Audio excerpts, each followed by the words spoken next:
Assalamualaikum warahmatullahi wabarakatuh. Selamat malam para pecinta cerita horor.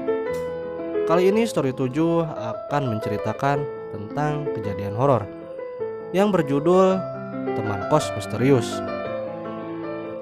Dan bagi kalian penonton setia Story 7 ataupun yang sudah subscribe, saya ucapkan banyak terima kasih. Semoga rezeki kalian lancar dan juga diberi kesehatan. Amin. Dan mari kita ke ceritanya. Selamat mendengarkan.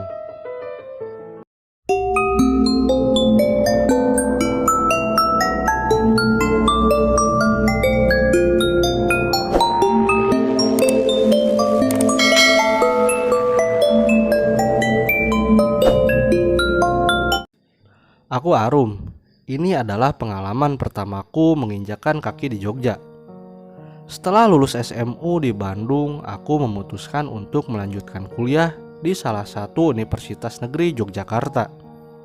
Sekalipun banyak cerita jika Jogja adalah salah satu kota yang kental akan aura mistisnya, tapi tak kuambil pusing. Karena aku sendiri tidak terlalu percaya dengan hal-hal mistis atau tak kasat mata. Di Jogja aku tidak mencari kos layaknya orang-orang survei, tapi aku minta tolong temanku, Nita namanya, untuk mencarikan kos yang murah, dekat kampus, dan bisa bayar bulanan. Nita adalah satu-satunya temanku yang tinggal di Jogja. Setelah dapat kos yang sesuai dengan keinginanku, segera Nita kirim foto seisi rumah dan share lokasi via WA. Ia bilang tidak bisa jemput atau mengantarku ke lokasi kos karena baru ada KKN di Solo. Selain itu, Nita juga bilang gak bisa sering dihubungi karena di tempat KKN susah sinyal. Bangunan kos baruku berbentuk seperti rumah limasan dan berarsitektur Jawa. Di bagian depan ada pintu pagar setinggi pinggang yang terbuat dari kayu. Lalu ada halaman yang cukup luas dan terdapat dua patung Gupala di sisi kanan dan kiri. Di sekeliling rumah ditanam pohon bambu kecil sebagai pagar. Kemudian di ruang depan atau ruang tamu terdapat pendopo kecil yang cukup luas, berukuran 4x4 meter dengan dua kursi tamu terbuat dari anyaman bambu, satu meja kayu dan lantai ubin. Bagian atap tidak berplafon, langsung terlihat genting. Hanya ada satu penerangan dengan lampu 5 watt warna kuning. Di ruangan itu terdapat cermin besar dengan frame ukiran kayu, ditempel di dinding sebelah kanan, dan satu lukisan wanita berparas cantik bersanggul ditempel di dinding sisi kiri. Entah lukisan siapa itu, tapi agak merinding melihatnya. Setelah ruang tamu ada pintu kayu yang menjadi batas menuju ke kamar. Di situ ada 3 kamar seukuran 3x3 meter. Satu kamar di sisi kiri yang bersebelahan dengan kamar mandi dan 2 kamar di sisi kanan. Nita bercerita, di sana ada Mbok Ijah, wanita paruh baya yang merupakan salah satu orang kepercayaan Ibu Ageng, sang pemilik rumah. Beliau sempat Nita abadikan dengan kamera HP-nya dan terlihat sederhana dengan balutan pakaian adat Jawa. Awalnya tak ada yang aneh dari foto-foto rumah kos baruku yang Nita kirim. Namun aku salah, ternyata kejadian-kejadian di luar nalar terjadi. Dan kali pertama dalam hidupku melihat dengan sangat jelas sesuatu yang tak kasat mata. Kereta api melaju pelan saat memasuki pemberhentian akhir di stasiun Lempuyangan, Yogyakarta. Aku segera bangkit dan ambil barang-barangku di bagasi atas, lalu bergegas turun menuju sembari antri dengan penumpang lain. Kupercepat langkahku berjalan keluar dari area stasiun, lalu kuaktifkan aplikasi ojek online karena jarak dari stasiun ke kos baruku cukup jauh. Setelah menunggu beberapa saat, akhirnya dapat ojek online dan tak lama HP-ku berdering tanda pesan masuk. Sesuai map ya Mbak? Iya Mas. Melaju dengan kecepatan sedang. Aku melewati jalanan yang lumayan ramai. Banyak orang-orang berlalu lalang, bahkan tak sedikit dari mereka berwasfoto di sudut-sudut bangunan. Klasik nan megah. Tampaknya ini adalah pusat kota Jogja. Baru pertama ke Jogja ya Mbak? Tanya Abang Ojol sambil memacu kendaraannya. Iya bang, baru kali ini ke Jogja. Oh, emang asli mana mbak? Bandung bang. Kuliah apa kerja di sini? Baru mau kuliah bang. Tak lama setelah melintas area perkotaan, kemudian masuk gang-gang sempit, sepi dan hanya bisa dilalui motor. Sengaja aku mencari kos yang tak jauh dari kota dan dekat dengan kampus baruku. Maklum, biar bisa jalan kaki kalau mau ke kampus. Setelah sampai, aku kembali membuka HP dan melihat foto-foto kos yang kemarin yang Nita kirim untuk memastikan bahwa ini benar kos baruku. Aku bergegas masuk, kulihat sekilas bangunannya berarsitektur Jawa, sama seperti yang ada di foto. Di bawah sorotan lampu bohlam kuning ruang tamu, terlihat wanita parubaya berumur 60 tahun. Rambut diikat ke belakang menyerupai sanggul, dengan balutan bawahan jarit lurik dan atasan motif bunga.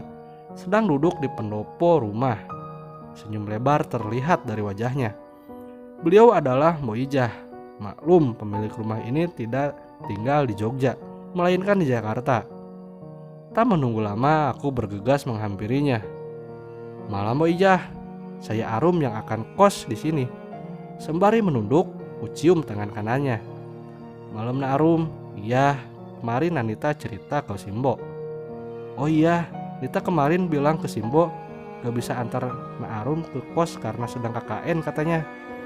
Iya mbok, Nita kemarin juga udah bilang kalau gak bisa jemput dan anterin ke kos karena baru KKN di Solo. Capek ya perjalanan jauh dari Bandung? Tanya Mbok Ijah sambil tersenyum ramah. Ah ndak kok mbok, udah biasa, nanti juga capeknya hilang. Mari na Arum, Simbo antar ke kamar. Iya mbok, ayo mbok. Segera aku bawa barang-barangku menuju kamar.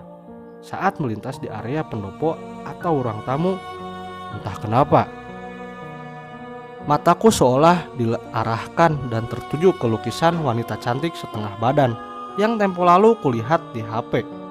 Rambutnya disanggul dengan pakaian warna putih berenda, sekilas seperti lukisan wajah biasa. Namun ketika lebih dalam melihatnya, matanya seolah bergerak, memberi isyarat akan sesuatu. Aku bergegas menuju kamar. Mbok Ijah membuka pintu kayu yang menjadi pembatas antar kamar dan area pendopo. Suara pintu terbuka. Hawa dingin mulai terasa menusuk tulang. Terasa pengap dan lembab. Suasana sepi. Hampir semua lampu kamar dalam keadaan mati. Dan hanya satu lampu bohlam kuning di tengah atap rumah. Kamar na Arum yang sebelah sini. Mbok Ijah menunjukkan dan mengarahkan kamar sebelah kanan, sembari berjalan menuju ke kamarku. Dua orang yang tinggal di sini sedang mudik karena libur kuliah. Mbok Ijah menunjuk kamar sebelahku dan satu kamar di depanku yang bersebelahan dengan kamar mandi. Bulu kuduku berdiri. Hawa dingin kembali terasa, diikuti bau wewangian yang sangat kuat. Ketika aku menatap satu kamar yang ada di depanku, Mbok Ijah membuka pintu kamar yang sedari tadi memang tidak terkunci. Klek, sakral lampu dinyalakan dan bohlam 5 watt warna kuning tepat terpasang di tengah atap kamar. Mbok Ijah mempersilahkanku masuk. Segera aku bawa barang-barangku masuk kamar. Hawa panas dan pengap menyeruak, seperti bau ruangan yang tak pernah dibuka. Diikuti bau furnitur kayu yang tak kalah menyengat, sepertinya dari meja rias ukiran kayu dan tempat tidur kayu, beserta kasur berseprai putih yang terlihat basah karena lembab. Buat istirahat dulu ya nak Arum, Simbo pulang dulu ya nak. Kebetulan di kampung lagi ada acara dan ini sudah malam. Makasih ya mbok, sudah dibantu, maaf merepotkan. Mbok Ijah tinggal di kampung yang cukup jauh dari tempat kosku. Ia datang ke kos jika memang ada keperluan atau ada yang akan menempati. Mbok Ijah bergegas pamit, lalu kututup pintu kamar. Kurebahkan tubuhku di kasur dan terdengar jelas langkah kaki Mbok Ijah berjalan keluar rumah. Suasana begitu hening dan hanya menyisakan suara serangga di luar. Tiba-tiba terdengar suara cukup jelas yang mampu memecah kesunyian. Krek. Pintu dari salah satu kamar terbuka. Kring kring kring. Sejenak aku membuka mata dan memandang langit-langit kamar. Kurayai HP di sampingku dan segera ku matikan nada alarm. Kulihat di layar HP menunjukkan pukul 5.30 pagi.